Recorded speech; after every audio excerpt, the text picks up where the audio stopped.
Hello, good morning. It's Sotek. I'm very tired. I did not sleep last night, much at all. But I wanted to make a video in regards to the reveals we got at LVO last night, because there was a lot of really exciting things. Quite a few of them pertain to, of course, the things that I care about, because I love the old world. I also love Age of Sigmar, and there's a lot of really cool stuff there. So I might make a later video where I really kind of go through all of this, the highlights, and kind of break it down. But I do have a reaction live stream up where I think I said everything. Well, I said a lot of things that I wanted to say. If you want to see my live reaction to those, I'll have that link down below. But as I should hopefully communicate in the title of this video, and the reason I'm making a video so early in the morning when I should probably be asleep, is that I really want to point out how insanely crazy last night's show was for those of us that love not only Warhammer in the tabletop form, but also in the Total War form. Because one of the things that's really been on my mind for a really long time is obviously the relationship between Total War and the old world, as obviously we are not playing Total War Warhammer the old world. We are just playing Total War Warhammer. But there is undeniable and very strong ties between the old world and Total War. Unlike a lot of people may declare with full authority and their full chest on Reddit, the old world is not an entirely different setting. It is not an entirely different IP. It is a similar IP that is associated, but there is a relationship between the two. As the main thrust that led to us getting Warhammer 3 with Kislev and Grand Cathay was the old world. The only reason we were allowed to do it, the only reason Games Workshop gave it to us, was because of the old world. Those are old world factions that are in Total War. If Games Workshop was not going to do it, was not using their old world stuff for it, they would not they would not have allowed Grand Cathay. I think Kislev we still could have gotten away with, but it would have been like a much different Kislev, because it would have been far more focused on the older tabletop stuff, and probably would have had less involvement, honestly, from GW as far as the impact that they had, which some people may view that as a bad thing. I think it's a good thing. I love the Kislev that we got in Total War, even though it does definitely need some improvements. I'm almost done actually working on the script for my recommended changes to Kislev. I'm on like the last little section, and I'm sitting at about 10 pages. Just got a little bit more to do, but it needs some work. But I love what we got. Anyway, all that to say, what happened at LVO was kind of crazy. So in addition to getting a lot of cool models, we got a lot of really cool high elf stuff. We got a lot of really cool. We got this new Beastman special character who's really sexy, and he's got this really adorable yet horrifying familiar, which is really cool. Two big things happened that really jumped to my attention yesterday. Which the first was the reveal of the core factions that are being released. So the old world, for those that don't know, is pretty much done. They have almost finished all of the revealed factions that we know of. So they've obviously already released Bretonnia, Dwarfs, Words Chaos, Tomb Kings, Greenskins, the Empire, and then High Elves are going to be coming out here pretty soon. And then following up after that are the last two, which are Beastmen and Wood Elves, but you may notice there's another slot. And you may also notice, if I go here and go to here, those of you that play Total War, this might be a little hard to recognize, but you could find it pretty much all over the place. But it's Grand Cathay. This artwork is literally just grayed out art from Total War Warhammer 3. It's one of the loading screens. So GW, Games Workshop didn't even bother to like make their own art to like reveal the faction is coming to the old world. They just took a screenshot and then just faded all the zoomed in on a part of it, faded out all the colors, but this is literally just a screenshot from one of the loading screens, which is very funny to me. But a lot of people have already found like the exact loading screen that it is. But this is a huge deal. I did not think Grand Cathay was going to be coming until the second edition of the old world. I figured they were just going to do the core factions and that was pretty much it. But no, turns out that they're just going ahead. And we now have it basically 100%. I'm willing to say it. I'm going to say it with my full chest. 100% confirmed that Cathay is not the only new race that is coming to the game. Because Games Workshop accidentally leaked some of their future plans without meaning to. Now, I don't know how far in the future this is going to be, and I don't know exact shape it's going to take, but we got this. So you may look at this and go, Sotek, what the hell am I looking at? So this is a map of the old world. Now, granted, this map is very butchered and cut up, so it's a little weird to look at. But essentially what happened was that Games Workshop uploaded a new version of the map, which if I take you to the oldworld.com and we scroll down here to the map, the best way I can show this to you is you see this high elf symbol here, this blue shield with the classic, I think that's the Star of Lalaeth, I think, that's in the center. Well, remember that, okay? And then when we go to this, notice how it's right here, but all this space beneath it is completely filled up. So you got all these cities and towns, there's all these new faction symbols, but when I go back here, oh, it's empty. How strange and mysterious. So this is Estalia. Estalia, so you see here, you see Babali, which is like a whole like kingdom. Here you see, I think it's a villa or a niva, something like that. Here you see Magritta over here, which is a little more well known. And once again, I'm tired, so I might know this off the top of my head if I wasn't exhausted. But there is like a ton of stuff going on, where Estalia is now completely filled out. So you can see that we have this chunk in the picture and this chunk, but I don't know what happened. I don't know what happened to the northeast and the southwest chunks, but apparently they like got caught and died in a terrible storm or something. Because the only survivors are these two chunks. But blame whoever took the screenshots on Reddit. I don't know why this happened, but this is huge. This has never been done. I even went and triple checked with Andy just to make sure, but Games Workshop has never, ever detailed out a map of Estalia. Like, we've gotten like a small handful of cities, but this is completely, this has never been done before. So I have heard from some very reliable sources that have been pretty goddamn on it when it comes to knowing what's going on behind GW's closed doors, that we are getting some kind of Southern Realms faction or Dogs of War. But when a lot of people say Dogs of War, they tend to think like Tilea and then all of the different mercenary units. So for this, I would say it seems more accurate to describe what we're looking at as, no, the Southern Realms, where we are getting Estalia and I think Tilea. I was talking about this map on the stream last night, and some people were saying that they also saw screenshots of Tilea being filled in, which you'll note that on the official Orwell map, Tilea, which is right here. So Skaven Blight is right around here-ish. So this is Tilea, which, man, it looks wildly different from the Tilea we have in Total War. So, like, here's Sartosa. Sartosa's right here. You have the Tilea Sea, and then Tilea is this big chunk right here. And then once you hit Argolis, you're in the Border Princes.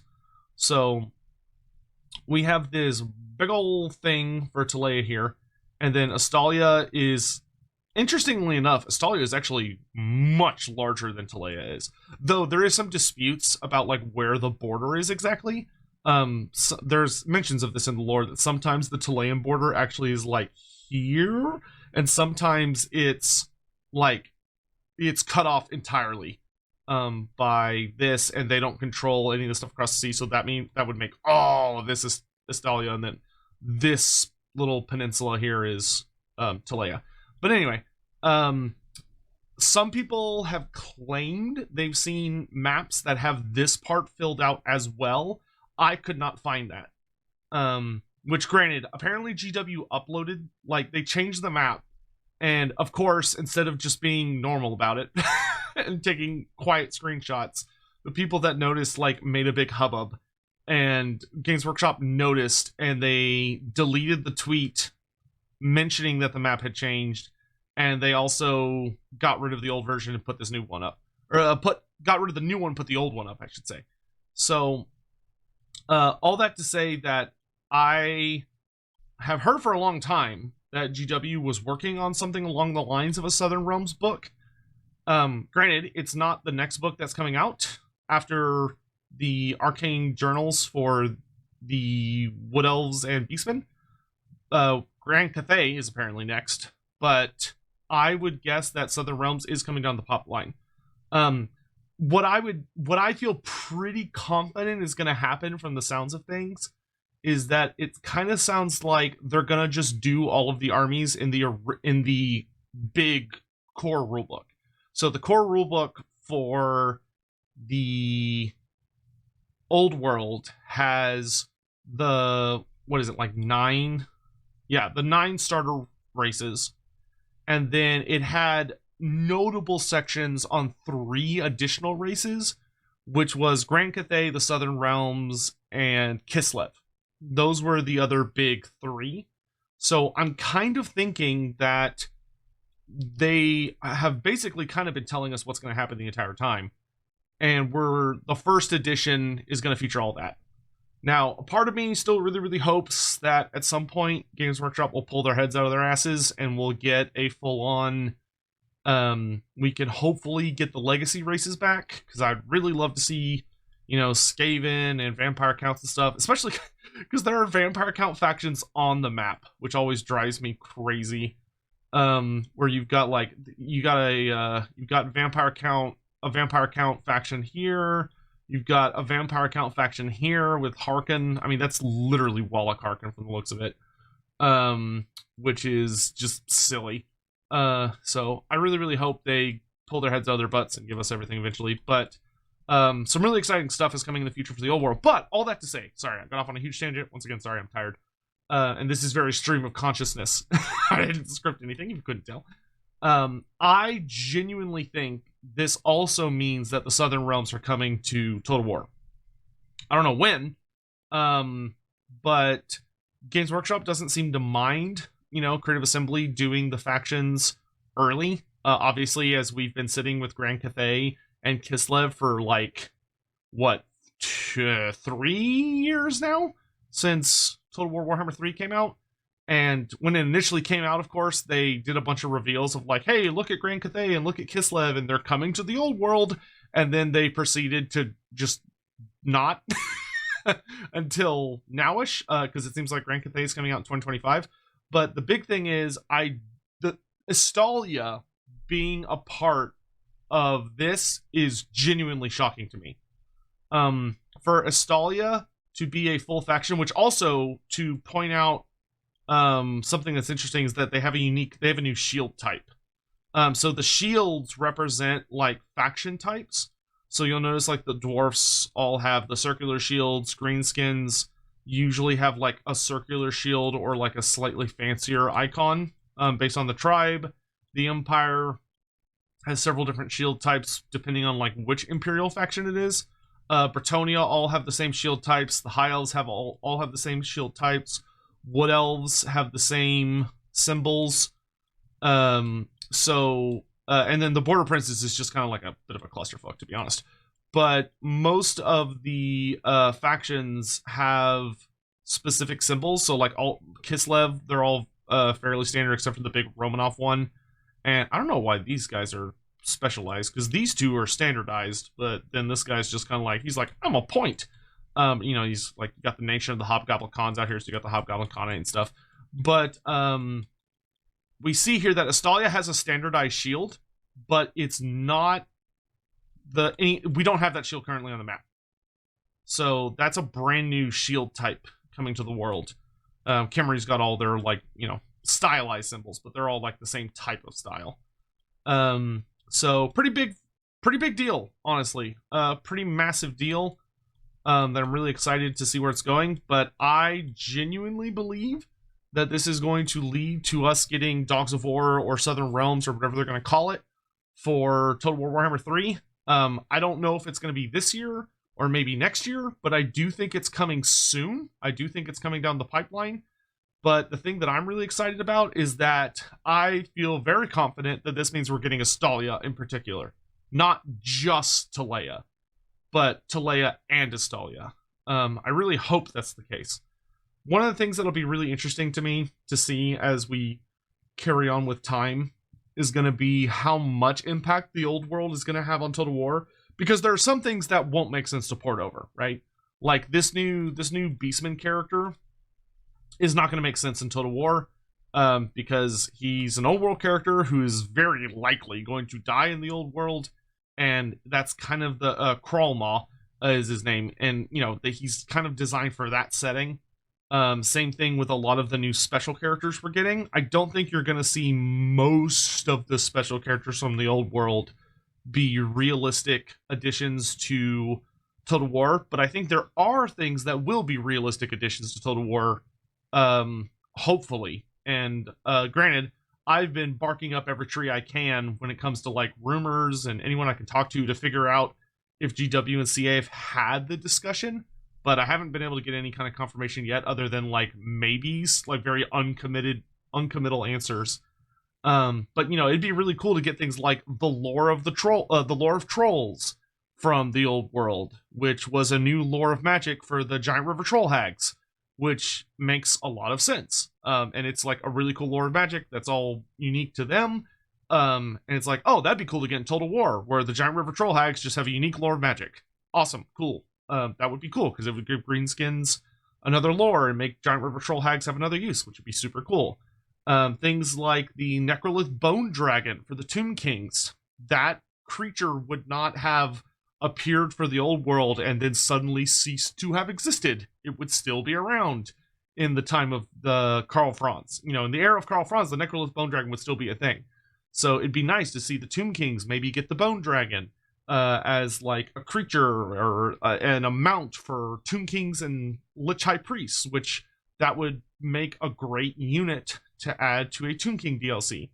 Because, you know, we're still waiting for things like the Kimrian or the Kimric Titan and some other nonsense. But all that to say, if you haven't already, even if you're just a fan of Total War and you're not interested in playing the tabletop game, I would really recommend keeping an eye on the tabletop game, because I do think it's going to impact Total War going forward. We still have quite a few years of Total War Warhammer 3 left to go. CA has not been quiet about that. They still have a good few years of support left for the game, so I would say a minimum of 3 years, but probably more than that. Just depending, as long as the game continues to sell, which it's by far their most popular game, so I don't see why it wouldn't. But yeah, anyway, I just wanted to share that with y'all because I think it's really, really exciting. The fact that Estalia is no longer this nameless, mysterious thing that's like, oh yeah, they're like Spain, and that's it. that's literally the only thing we know about them, because every single character that you think might be from Estalia is actually from Tilea instead. So the fact that Estalia is happening, it's got an actual detailed map with actual cities and towns that have never, ever, ever been detailed on a map before, and we're gonna know special characters. Like, we're gonna know, like, what's going on in Estalia for the first time in over, what year is it? It's 2025, so it's been 40... Oh my god, yeah, it has. It's been 42 years of Warhammer and we're finally figuring out what the hell is going on in Estalia. The world had to blow up before we could figure out what was going in Estalia. So, really exciting times. I do think this is going to have a really dramatic impact on Total War. I don't think the old world and Total War are going to be as separate as a lot of people believe. But at the same time, I do think they'll also be more separate than some different people believe. Because, like I said, I don't think we'll see like the likes of this Beastman character. I don't think we'll see like the new High Elf character either. I mean, we might. I could be wrong. But we got this new High Elf lady. So Ishaya Vess, the Sentinel of the Silent Isle, is super cool. She works for Sea Lord Island. So, you know, we talked about Sea Lord Island in my High Elf predictions video 1 or 2 days ago, which if you haven't already, you should go check that out. I'll link it down below along with the reaction video. But she's basically his lieutenant. And is like this super cool grizzled High Elf, which also, fun fact, this is exactly taken from a piece of artwork by Mark Gibbons, who is very good friends with Andy Law. He's part of the Rookery publication team, but he's also appeared on Lorebeards. I did an interview with him a while back talking about his art. When he did artwork back in like 2005 for the Lathered Sea Helms, he made this lady. So she has taken 20 years to be made into an actual character, but she's like this really cool grizzled veteran with an eye patch, and she's an older elf that's really cool. I feel very confident she's gonna die in the Great War. Like, this character is so death-coded to me, it's not even funny. But like, Sea Lord Island is still around at this point, like kicking ass and stuff. And the other thing they confirmed in the video that I'm really excited about, I think will also makes me feel even more secure about my predictions.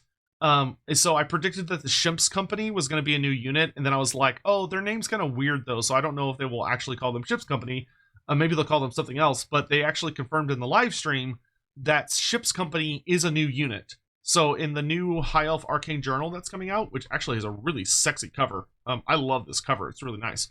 But the Ship's Company are a unit that are in this book. So they're going to be with the Sea Guard Garrison.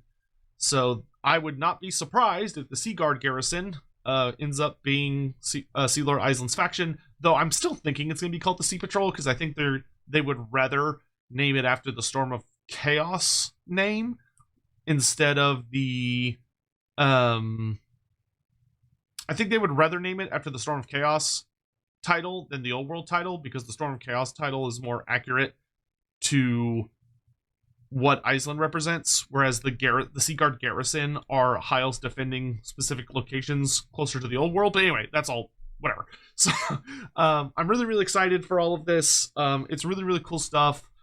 Core Hill's coming back, and like we're actually getting an expansion to Core Hill's story. You know, I talked about in the video how Core Hill's known for like taking leave of absence to go fight alongside his friends in the Old World, and that's literally one of the stories we're getting, is that Core Hill is going to be leading an invasion into the Old World to do some stuff. I think he's leading a fight. He's leading an army into Bretonia, I think, to go after some beastmen, if I remember what they said in the live stream. But like, he didn't ask for permission. Apparently, he just like showed up. So like, the Bretonians don't know why it's a whole thing. I'm really, really looking forward to it. But very exciting times. If you haven't, like I said, I'll have the video down below if you want to go check out my reaction to everything, because the show ended up having some reveals that genuinely shocked me a bit. Like, there was just a lot of stuff that very pleasantly surprised me, but like, High Elf fans are eating really, really good, because like, look how beautiful the Lothern Sea Guard are, because they're bringing back a lot of minis from a set that was called the Isle of Blood, which the minis were basically considered lost for a really long time. Like, they just ceased to exist. But they're coming back, which is really cool. So anyway, I'm going to get out of here. Hopefully this is just like a fun little video for y'all's morning. I'm going to get back to working on the Kislev script, and then when I finally feel tired enough, I'm going to go lay down and sleep. Or maybe I'll stream. I don't know. I'll figure it out. Anyway, thank you for watching. I'll have links and stuff down below. Hope you all have a lovely day.